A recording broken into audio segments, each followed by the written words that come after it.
రెండోది వచ్చేసి వేణుస్వామి ఇంటికి క్యూ కడుతున్న వైసీపీ నాయకులు వారి జాతకాలు చూపించుకోవడానికి. సో ఈ రెండు బాగా ట్రెండింగ్లో నడుస్తుంది ఇన్స్టాగ్రామ్లో కావచ్చు, సోషల్ మీడియా ప్లాట్ఫామ్స్ పైన. సో ఇదే ట్రెండ్ ఏపీలో ఎలా నడుస్తుందో ఒకసారి చూద్దాం. చంద్రబాబు నాయుడిని ఆల్రెడీ సీఎం హోదా అంటే సీఎం ఆఫీస్ని ఆల్రెడీ హ్యాండ్ ఓవర్ చేసినట్టు తెలుస్తుంది. నెక్స్ట్ సెక్యూరిటీ పెంచుతున్నట్టు తెలుస్తుంది. ఆయనకి సంబంధించి ఏపీ డీజీపీ కానీ వీళ్ళందరూ రిపోర్ట్ చేసే పరిస్థితిలో ఉన్నారు వీళ్ళందరూ. ఎందుకంటే లాస్ట్ తెలంగాణ ఎలక్షన్ అప్పుడు ఎర్లీగానే వెళ్ళి డీజీపీ కలిసినందుకు కొంచెం ప్రాబ్లం అయింది కాబట్టి ఇమీడియట్గా ఎవరు ఏ స్టాండ్ తీసుకోలేకపోతున్నారు. ప్రజెంట్గా అయితే అక్కడ సిచ్యువేషన్ కంప్లీట్ హడావుడిలో ఉంది. ఇక్కడ నిన్నటి వరకు సర్వే టీమ్స్ అన్నీ ఆరామస్తాన్ కావచ్చు, వేరే వేరే సర్వే టీమ్స్ అన్నిటికీ ఎవరు స్పాన్సర్ చేశారో తెలియదు కానీ కంప్లీట్గా వైసీపీ అది 150+ అబోనే ఇచ్చారు తప్ప ఎవరు తగ్గలేదు. అంటే ఓడిపోతున్న కౌంట్ ఇచ్చారో తెలియదు, గెలుస్తున్న కౌంట్ ఇచ్చారో తెలియదు, లేదా డబ్బులు ఇచ్చారు కాబట్టి వాళ్ళకి అనుకూలంగా చెప్పాలని చెప్పారో తెలియదు కానీ కంప్లీట్గా సర్వేస్ అన్నీ వైసీపీ అంటే ఈరోజు కంప్లీట్ ఛానల్స్ అన్నీ టీడీపీ హవాలు నడుస్తున్నాయి.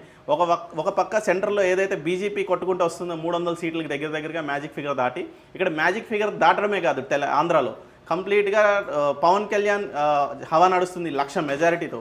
నెక్స్ట్ ఇక్కడ ప్రతిపక్ష హోదాని కూడా కోల్పోబోతుంది వైఎస్ఆర్సీపీ. ఎందుకు కోల్పోబోతుంది అంటే మినిమం 10% ఆఫ్ ఓట్ షేర్ కానీ లేదంటే 10% ఆఫ్ సీట్స్ కానీ ఇక్కడ ఉండాలి. ఆ 10% ఆఫ్ సీట్స్ అంటే 175కి సంబంధించి 18 సీట్లలో గెలవాల్సిన అవసరం ఉంది వైఎస్ఆర్సీపీ. ఆ పరిస్థితి ఎక్కడా కనబడట్లేదు. సో అలాంటి పరిస్థితుల్లో ఇప్పటికే రోజా చెన్నై వెళ్ళిపోయారు, మిగతా వాళ్ళందరూ బెంగళూరు, గోవా పరారీలో ఉన్నట్టు తెలుస్తుంది. ఆల్రెడీ కౌంటింగ్ సెంటర్స్ నుంచి బయటకు వచ్చేసారు నాయకులు. కొంతమంది వైఎస్ఆర్సీపీ నాయకులు మినిస్టర్ల ఇళ్ల దగ్గర బందోబస్తుని పెంచారు.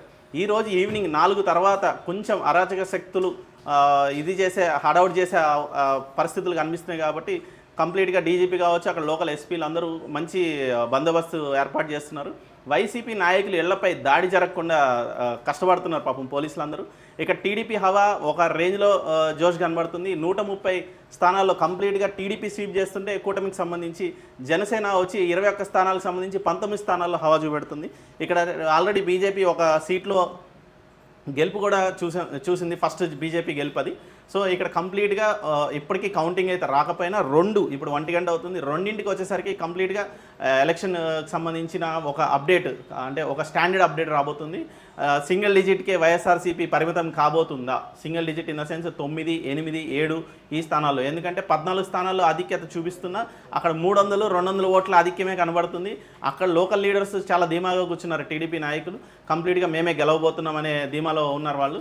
1,00,000 మెజారిటీ దిశగా పవన్ కళ్యాణ్ ఆల్రెడీ చంద్రబాబు నాయుడు నివాసానికి వెళ్తున్నట్టు తెలుస్తుంది.